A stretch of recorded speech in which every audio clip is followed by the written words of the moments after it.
Hi guys, we're gonna be recording about Daniel chapter 3. We're gonna be giving you guys some context, some background, and we're gonna go through the chapter and we're just gonna see how we see Jesus in this story. All right? Yep. So I think like we've been doing on the live stream on Belong Youth, we've been talking about the Jesus filter is like what we've been calling it.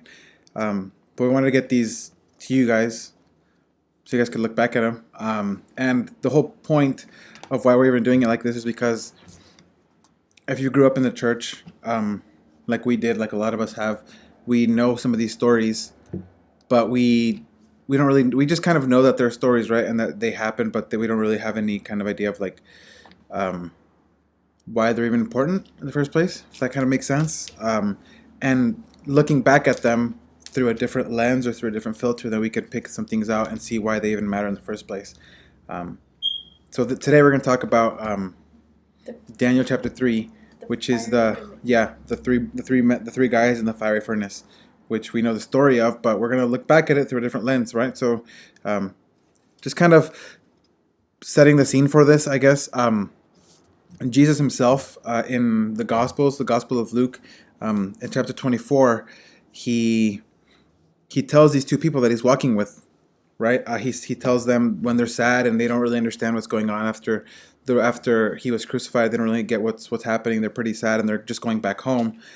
He tells them, "O foolish ones, and slow of heart to believe all that the prophets have spoken.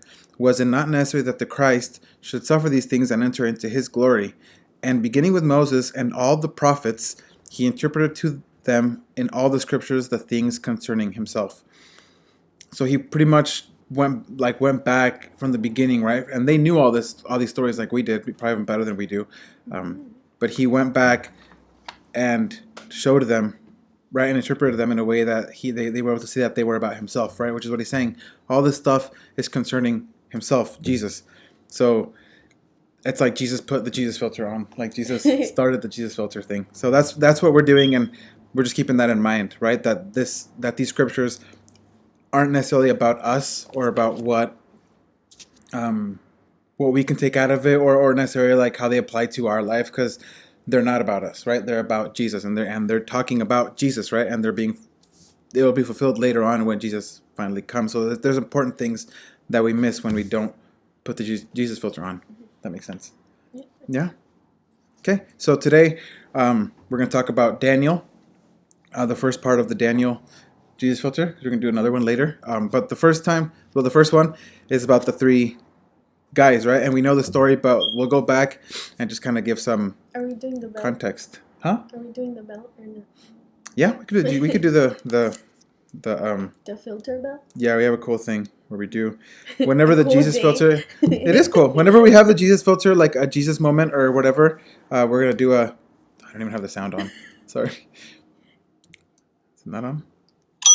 Yeah. So whenever there's like I don't even know what the term is, but like a Jesus moment or like something where something Something that, reminds us of yeah. something about Jesus is gonna be the bell dinging moment, right?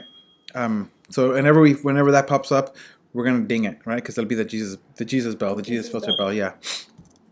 So just giving some context as to what's going on in this story, the story of Daniel and his friends.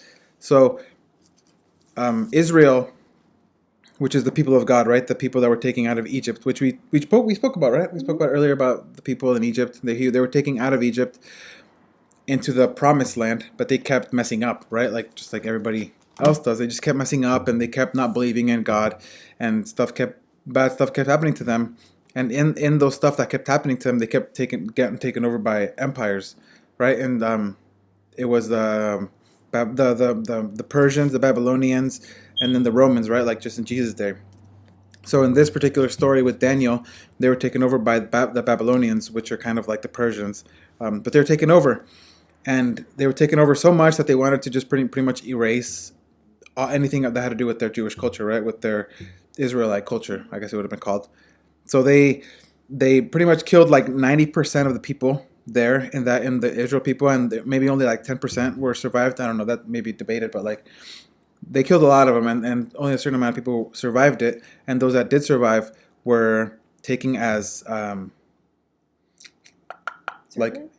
kind of, yeah. So they were taken over and they were integrated into their society, which is like, Well, I was gonna say that the king though had a specific requirements for these mhm, people, right? So the people that didn't die, that weren't killed, the king said to his, I guess, to his workers, servants, mhm, go get the best men that you can find, mhm. and that's what we're. Those are the ones that we're taking with us. Yeah. So they weren't like the outcasts or the people who had like, I don't know, bad stuff with them or something. They were the good ones, right, that survived. And those good ones were gonna be integrated into their society. So like everything that they had to do with their old culture and their old gods, they're pretty much gonna try to take away with all of it, because that's how you do it. That's how an empire does it. It's like we're gonna take you over, or we're gonna destroy everything that you knew before. So that's what's happened in this story, and we're kind of looking at chapter one. We're not going to read chapters 1 or 2, but we're just kind of set the scene with it. So that's what happened with this King Nebuchadnezzar, which is his name. That's his real name. He took a bunch of like people, right, and he brought them into his kingdom, into his society, and he wanted so much to get rid of their old identity. He even changed their name. So the four kids' names were Daniel, which we know, Ananiah, Mishael, and Azariah. Those are the four boys that he took, and those are their Jewish names, right, which had very much to do with their Jewish God. Their names, like Daniel means God is my judge, Ananiah means Yahweh is gracious. So they have to do with God, right? And he changed their name to reflect their gods, right? So he gave them different names, right? For example, um, Daniel, he gave Belshazzar, which means like wife of the god Bel, right? Of their pagan god. Shadrach, he gave Ananiah Shadrach, which is I am very fearful of God, but it's like the pagan god, right? The moon god, commander of Aku. So he changed their names to mean something to their gods instead of what they were originally named, which is supposed to be for their god, right? So they didn't, and they were changed identities, but they didn't want to. Well, the four boys didn't want to fall so much into that culture, Yeah. right? Yeah, so they didn't want to. So they were obeying what the king was saying, but they weren't worshiping what the king worshipped, right? So they still stayed um, true to to our God, right? To their God, and it got to a part where they weren't eating the food that they were being fed, right? Because um, the food was offered to their pagan Mm-hmm. gods. So they're like, okay, we're gonna follow your rules, but we don't want anything to do with your gods, Yeah, right? and it's kind of difficult to kind of understand that nowadays, because I mean we don't really Think about think it. about like offering food to gods, but like I mean if you've ever heard the word like kosher or like halal, it's like it has to do with the way a certain food is like even like the animals killed in a certain way or like a blessing of a certain god. So if the food that you killed that you're gonna eat wasn't like first given to God or like offered as like thanking your real God, then you wouldn't eat it because it was offered to something else. So it's kind of a weird thing to think about now, Yeah. but that's kind of what they did. They didn't want to go so far as to like try to deny their God. So they didn't want to eat the food, or they don't eat certain types of food that weren't offered to um, God. But even in that, they weren't eating that much food. They were still blessed. Like they were still healthier than the other people that were eating all the food. They were healthier. They found grace with people. So God kept blessing them with um, like personality attributes. I don't know, like if that makes sense. Like they weren't seen as like snobby, or that's kind of how I imagine it, right? Like they weren't they were trying to be different, but at the same time they kept getting blessings in this situation, right, where they're being taken over. And that's what they kept saying, that's what the story keeps saying, that they keep going like higher into in different positions of So they society. keep getting They promoted. keep kind of getting Yeah. promoted because they keep finding grace, and like people like them, right? Like people keep liking them because I guess they're likable guys. But that's kind of situation, is that they're in a foreign land and they're in this bad situation where they have to obey this king who's not um, who doesn't believe the same thing that they believe, right? They don't have the same God. They have different gods, and they're in the situation, right? All four of these boys, um, and And so yeah, so we get to this point where Daniel keeps finding favor with this king because he is able to interpret certain dreams. Um, and then and they're kind of friends, the four boys, but Daniel keeps getting promoted, maybe even higher than the other three boys. So this is where we get to the third story. The third chapter. Sorry, the third chapter of Daniel, where Daniel at this point is probably like at a higher societal point than the other three boys. Yep. So we're just gonna read then, right? Is that good enough? Yeah. Yeah, I think so. Cool. All right. So Daniel chapter 3. We're gonna read, right? King Nebuchadnezzar made an image of gold whose height was 60 cubits and its breadth 66 cubits.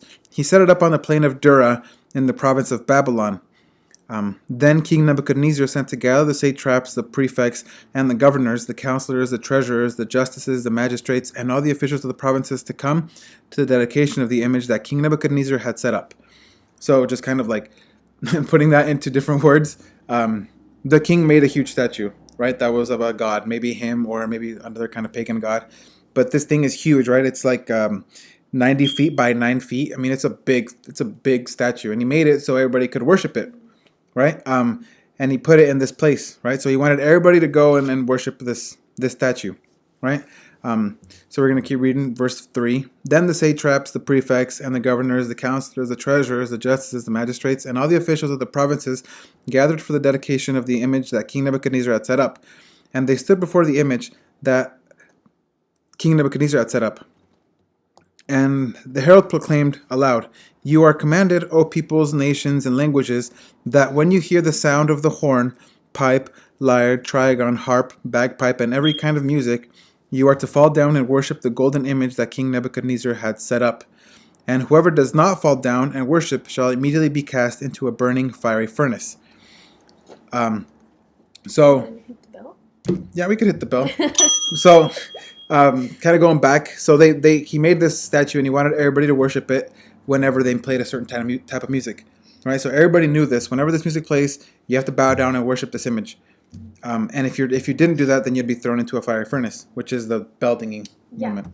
So, we did the bell because Jesus, right? Jesus talks about a fiery furnace. In Matthew 13:41 and 42, it says, "The Son of Man will send the angels, and they will gather out of his kingdom all causes of sin." The Son of Man will send his angels, and they will gather out of his kingdom and causes of sin and all lawbreakers, and throw them into the fiery furnace. In that place there will be weeping and gnashing of teeth. Yeah, so he's describing hell, right? Of people who are in sin as a fire furnace. Which there's a lot of different descriptions of hell, but Jesus used that specific one, right? Which is very interesting because this is written like 600 years before Jesus even came into the picture, right? So Daniel takes place like 600 years before Jesus, right? Yep. So that's the Jesus moment right there. So reading on verse 7. Therefore, as soon as all the peoples heard the sound of the horn, pipe, lyre, trigon, harp, bagpipe, and every kind of music, all the peoples, nations, and languages fell down and worshipped the golden image that King Nebuchadnezzar had set up. So this is crazy to me that this king had control of so many people. Like he was a king of an empire, and he had people who spoke a bunch of different languages.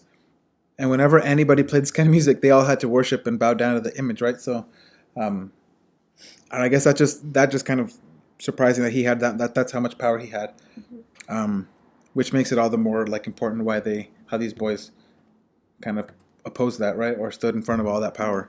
So we keep reading, verse 8.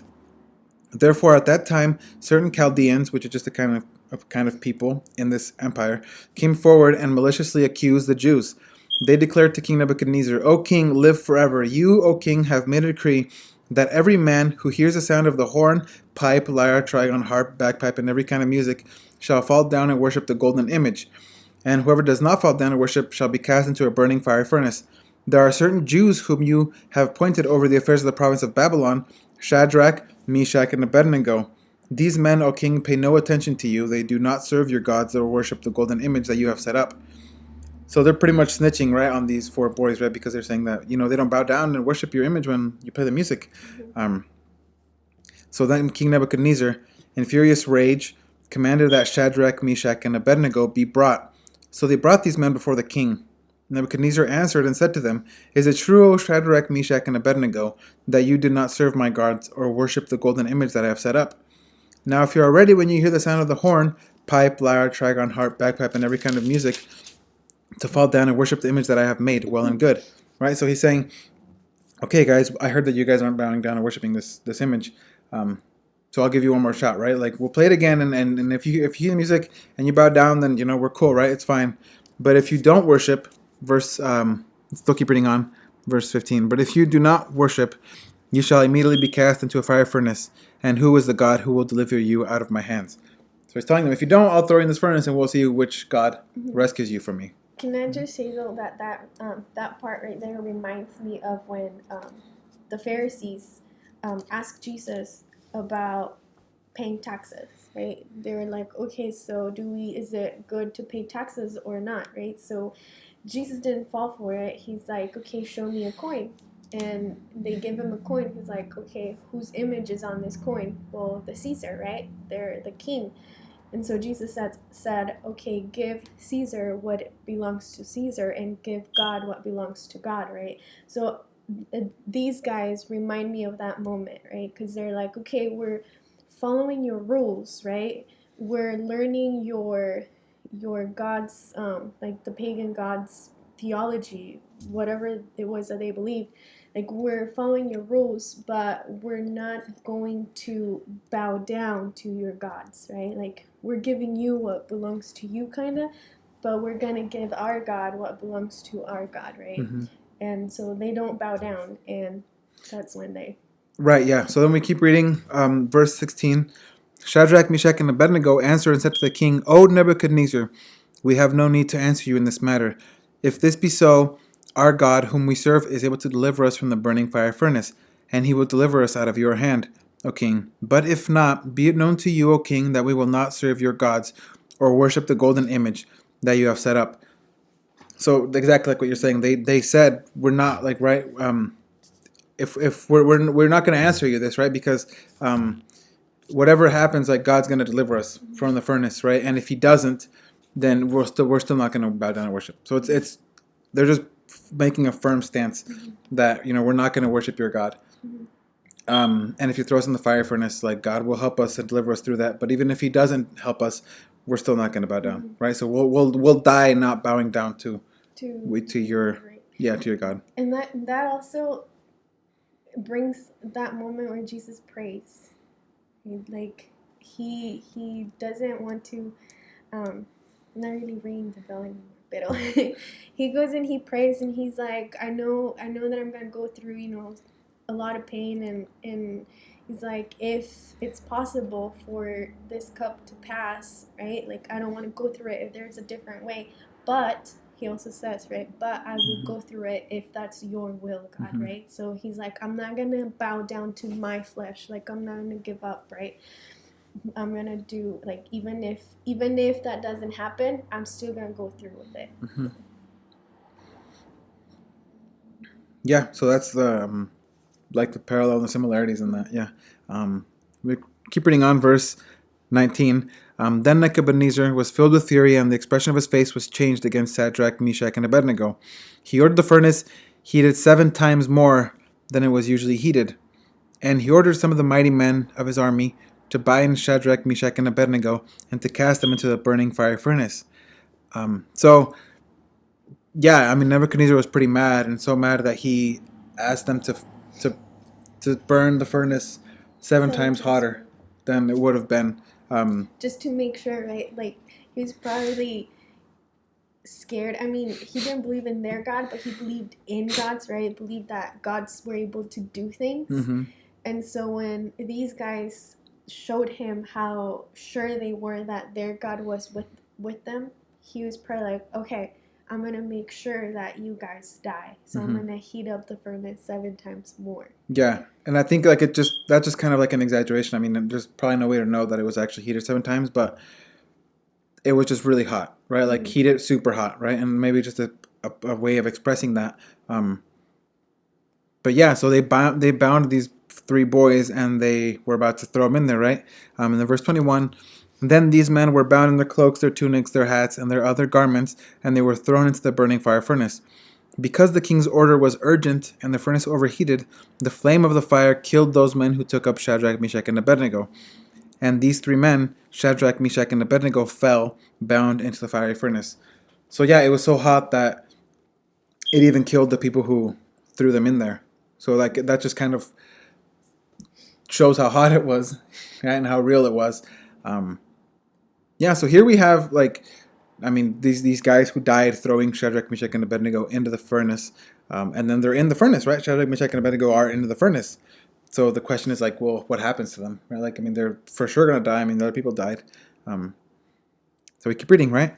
Then King Nebuchadnezzar was astonished and rose up in haste, right, quickly. He declared to his counselors, "Did we not cast three men bound into the fire?"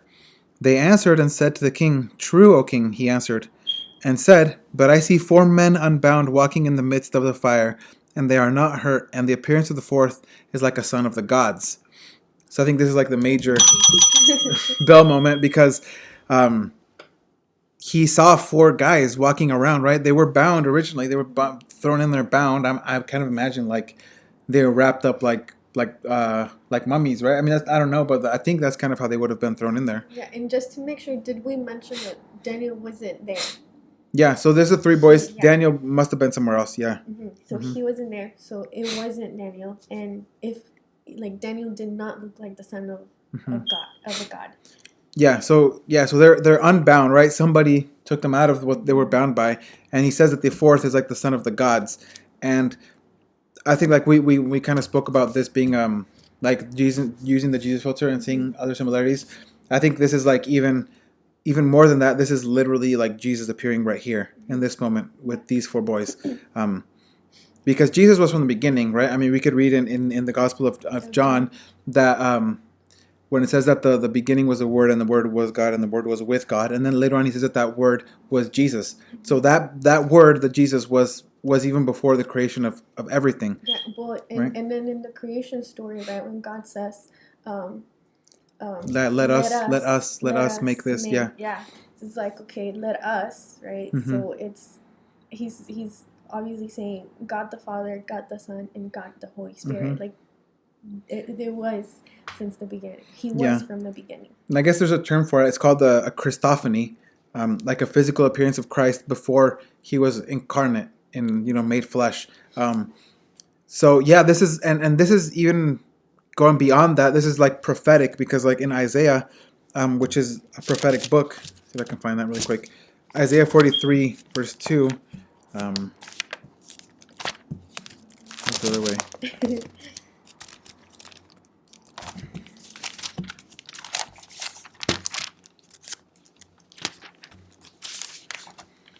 Yeah, so Isaiah 43 verse 2 says, "When you pass through the waters, I will be with you, and through the rivers, they shall not overwhelm you. When you walk through fire, you shall not be burned, and the flame shall not consume you."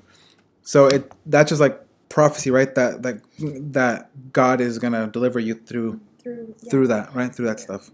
And it's just like a side note, but this devotional book that I've been reading, it's written by missionaries, and one of the devotionals is this missionary that wrote it. He experienced like horrible things, and someone else asked him like, how did you get through all of that, right? Because I think it was like in un tanque, in a container, for 30 days, and they would only give him a piece of bread, and he was under the sun. Like, this container was under the sun.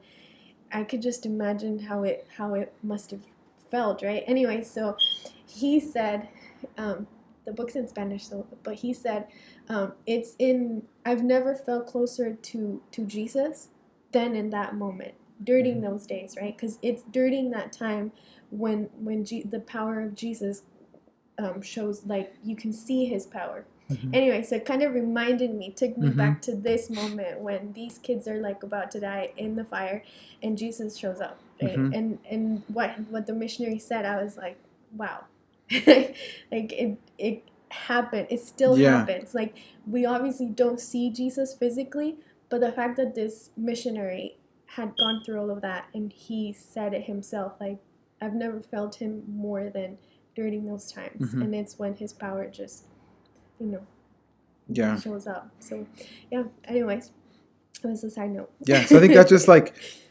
one of those things that I know, like when I was a kid, they never mentioned this, right? It was just kind of, or it was kind of like, oh yeah, but then like there was a fourth in there, and it was never like there was never that bell moment where it was like that's Jesus right there, and I think that's Jesus right there, right? For a couple reasons. Like one, like the reference to the fiery furnace. So I don't know if maybe he was like, yeah, that was a fiery furnace. So he kind of like that's how he describes hell, right? That these boys literally went into hell, right? Into what was going to be hell, what was going to be death, and then Jesus was right there, right, and delivered them, right, brought them from death back to life, right? Yeah. Well, what really gets me is that the king himself says he looks like the son of of gods. Mm-hmm. Like, I am sure that an angel would have amazed him, but I don't think that he would have gotten that impression. Because I don't think anyone, not even the Mm-hmm. angels, compared to the son, to Right, and even like Jesus. a son of the gods, that's pretty much like it looks like God. Yeah. The only reason we even use that term like son is because God obviously can't be a human, right? So like, I mean, it's kind of hard, but like he probably would have said like it looks like God, but I mean he doesn't know what God looks like, so like it has to be someone that's like a son of the God, right? Like a Yeah, son of God, right? and So he says the son of gods. hmm He he believes was a in pagan many God, right? So pagan he believed in gods. a bunch of Yeah. gods, right? So So if he would have believed in the one hmm God, true God, he would have said it looks like the son of hmm God, right? So yeah. So I think that's why I like staying on this verse a little longer because it's just so incredible to me, right? That like I never looked at these stories like this, and this one's particularly that was Jesus right there, that he went with these four boys, right? Who um, were just like so strong in their faith and so unmoved, and so sure, like of like that God will deliver us, and if He doesn't, would rather die. That Jesus shows up right there to help them and to save them. That's just incredible. But we could keep reading. Verse 26. Then Nebuchadnezzar came near to the door of the burning fire furnace. He declared, Shadrach, Meshach, and Abednego, servants of the Most High God, come out and come here. Then Shadrach, Meshach, and Abednego came out of the fire, and the satraps, the prefects, the governors, and the king's counselors gathered together and saw that the fire had not any power over their bodies of these men. The hair of their heads was not singed, their cloaks were not harmed, and no smell of fire had come upon them. So that's just like crazy that they didn't even. I think that's the most incredible thing. They didn't even smell like fire. It's like if they hadn't even been there, right? That's how protected they were. Like if your hair catches fire or whatever, like it kind of that's singeing, right? Like it kind of like destroys it and kind of well, yeah, it just like turns into ashes. Like, yeah, it's yeah. just gone. But like their hair was fine. They didn't even smell like smoke. It was just incredible. Um, so Nebuchadnezzar answered and said, he answered right before he threw them in the fire. He asked them, "Who is the God who will deliver you out of my hands?" Right. So like he was so sure, right? Like let's see That what, they were gonna yeah, die. yeah. And then now he answers his own question, right? Blessed be the God of Shadrach, Meshach, and Abednego, who has sent his angel and delivered his servants, who trusted in him and set aside the king's command, and yielded up their bodies rather than serve and worship any god except their own God. So that's the God that delivered them, right? It was the God of Shadrach, Meshach, and Abednego, right? They trusted in Him, and they would rather offer their bodies rather than serve and worship any God except their own God. So because of that, um, Nebuchadnezzar said, "Therefore I make a decree, like a law or something. Any people, nation, or language that speaks anything against the God of Shadrach, Meshach, and Abednego shall be torn limb from limb, and their houses laid in ruins. For there is no other God who is able to rescue in this way." Then the king promoted Shadrach, Meshach, and Abednego in the province of Babylon.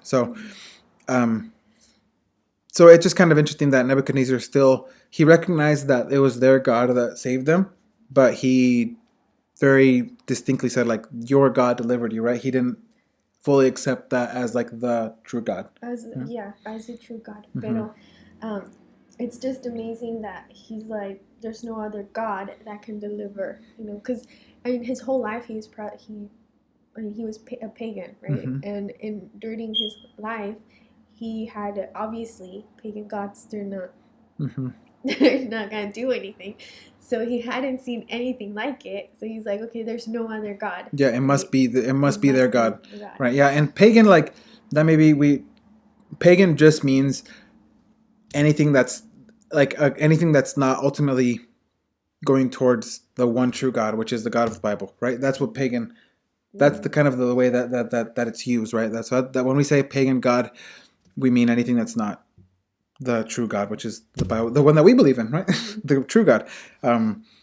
So yeah, so after this, he promoted Shadrach, Meshach, and Abednego even farther, right? He promoted them even more, which is another kind of moment, right? When yeah. Well, just their faithfulness for me, like they get thrown into the fire furnace, right? And like if you stop there, you're like, okay, well, staying faithful didn't work, right? Mm-hmm. It didn't work. And Jesus, throughout his life, he was faithful to God, right? And then he gets crucified, and if you stop there, you're the same thing. Like, well, being faithful to God didn't work, right? But then, as it turns out, like these three kids get promoted, right? Mm-hmm.